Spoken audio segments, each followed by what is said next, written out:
cosa. Mami, esto sí es verdad, que yo quiero bailar contigo esta Navidad. Everyone knows Ramsey Clark. He's a former U.S. Attorney General. He has been consistent voice for the anti-war movement for 3 decades. Ramsey has traveled all over the world and has been in Iraq every year since the sanctions were imposed. If you think it's been a long evening, wait till I get through. But we're going to have to take some long evenings because this planet is deeply troubled, and the greatest cause of that trouble is our own government.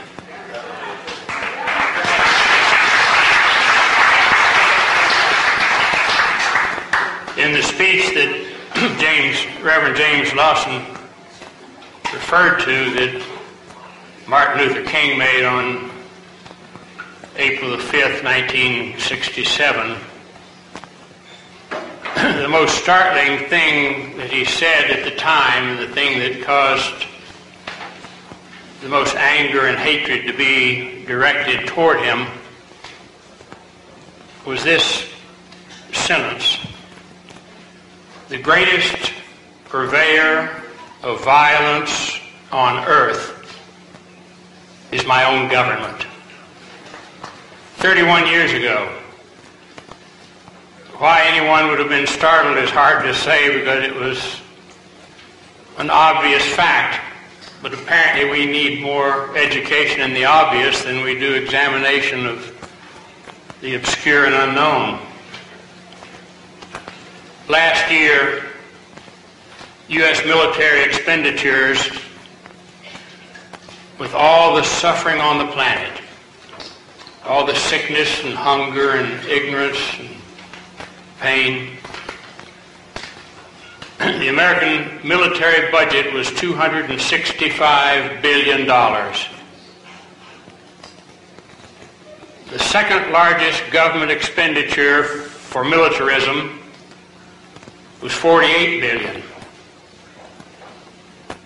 And that was the Russian Federation.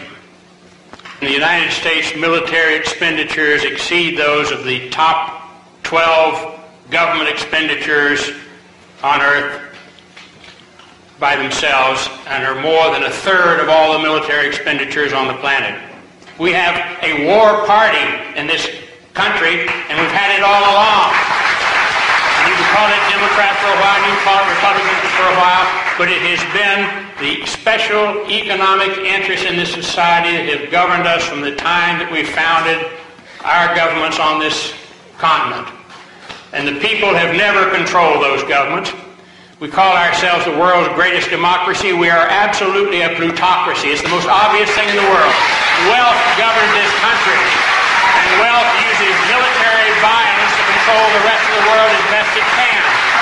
And we're responsible, and we will pay the price for it. If we don't control our violence, if we don't control the effect of the symbol of our glorification of violence on our children and on the rest of the planet, then this human species is going to be the first to destroy itself completely. And that's the road the United States government has put us on. The single most pertinent statement on this issue was by Henry Kissinger.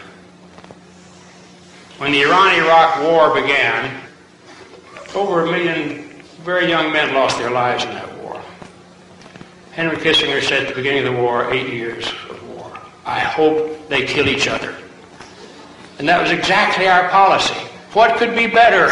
Have them kill each other. Then who has to worry about that region anymore, you know? And don't think that's not exactly our policy. All over the world where there's poor peoples living today, that's the solution to overpopulation. Call it triage, whatever you want to call it.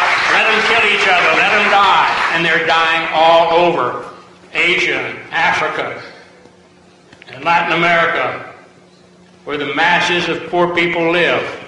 They're expendable there as they are expendable here. As appalling as what we've done and what we've threatened to Iraq. the worst violence that all of our technology could unleash, and then the strangulation of the sanctions.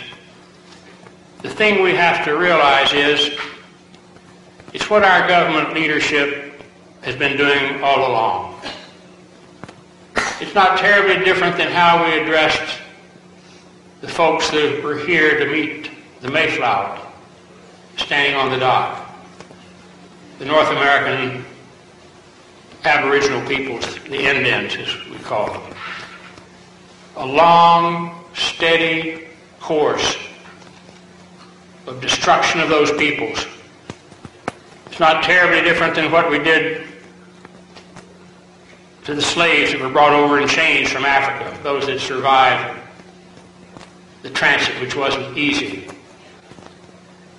You look in our history books, you don't read about a Philippine-American War. You read the Philippine history books, and they know about a Philippine-American War. We call it the Spanish-American War. We were liberating the Filipinos. We killed more than 1 million. Now we're bragging about the covert actions we're going to engage in against Iraq. Do you doubt for a minute that they're planning covert actions in half a dozen other places right now? That we'll react to them 5 years after the misery has begun and the people have been devastated? What we have to realize is that if we don't stand up and stop this now, if we can't stop these sanctions in Iraq, and if with them we can't prohibit any further use of sanctions that are designed to impact on the poor, then there are no poor people on the planet that will ever be safe from our government and its future acts. It's imperative that we stop them in Iraq today and that we prohibit them in the future as applied to any people, because it is a weapon of mass destruction. We have to stop military interventions by our government completely. We cannot permit more U.S. military interventions in foreign countries. We have to stop economic interventions. We've got to cancel foreign debt that has enslaved most of the poor countries of the planet. Cancel it. So let's organize through every effort and opportunity we have in our families, in our churches, in our mosques, in our synagogues, and in our schools, and at our jobs, a massive coalition committed to end militarism and economic exploitation by our government. Thank you. God bless.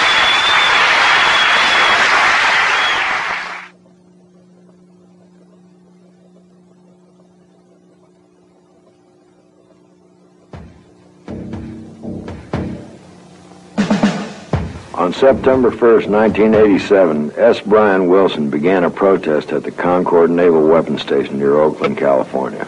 That's one of the places that send out the weapons that have killed or injured tens of thousands of people in Central America. Brian delivered a letter to the base commander telling him that on that day he'd begin using his body to block the trains carrying weapons.